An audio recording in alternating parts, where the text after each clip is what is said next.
Hello, everybody. Currently, since I am suffering from common cold, so today I thought of discussing allergic rhinitis with you people. तो इसके लिए सबसे पहले हमें जानना होगा what is allergic rhinitis. If you are having chronic मतलब very long time से problem of sneezing, runny nose मतलब नाक से बहुत बह रहा है, nasal irritation नाक में खुजली है या your ear feels heavy, blocked, आँखों से पानी निकलना या फिर breathing difficulty, then you are having allergic rhinitis.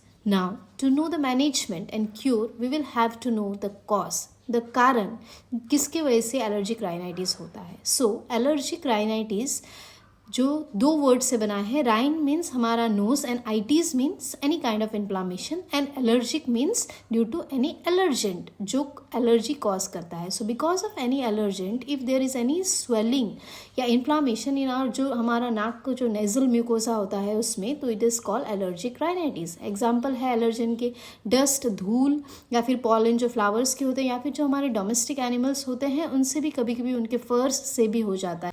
तो इसका मैकेनिज्म किस तरीके का होता है कि जब भी हम सांस लेते हैं तो हमारे नोज़ में दो इम्यून सेल होते हैं. जैसे कि हमारे बॉडी में एक डिफेंस मैकेनिज्म होता है आउटसाइड जर्म से फाइट करने के लिए. तो नोज़ वाले जो इम्यून सेल होते हैं उनको बोलते हैं मास्ट सेल. ये आईजी एंटीबॉडी प्रोड्यूस करते हैं.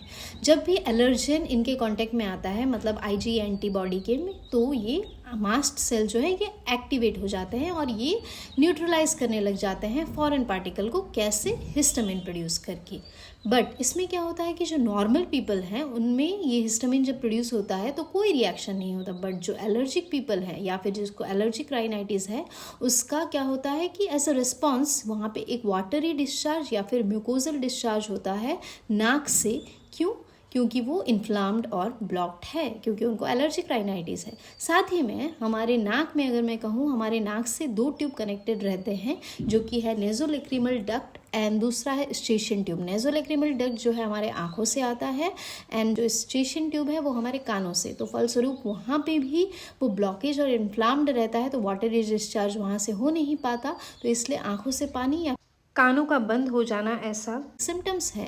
दूसरा, इसके लिए हमें क्या टेस्ट करना है? IgE eosinophil टेस्ट करना है. एंड अब इसको मैनेज कैसे करेंगे? इसको मैनेज करने के लिए आपको ट्रिगरिंग फैक्टर्स जैसे कि मैंने पहले बोला डोमेस्टिक एनिमल के फर या फिर पॉलेंस या फिर डस्ट से हमें प्रिवेंशन लेना है. कैसे? By wearing masks. तो ये सारे हैं प्रिवेंटिव मेजर्स. इसके अलावा भी अगर आप इफेक्टिव होम्योपैथिक मेडिसिन जानना चाहते हैं तो इलियम सेपा, यूफ्रेशिया, एनाट्रम्योर काफ़ी इफ़ेक्टिव होम्योपैथिक मेडिसिन है जो आप अपने नियरेस्ट होम्योपैथिक डॉक्टर्स के कंसल्टेशन से एलर्जिक राइनाइटिस के लिए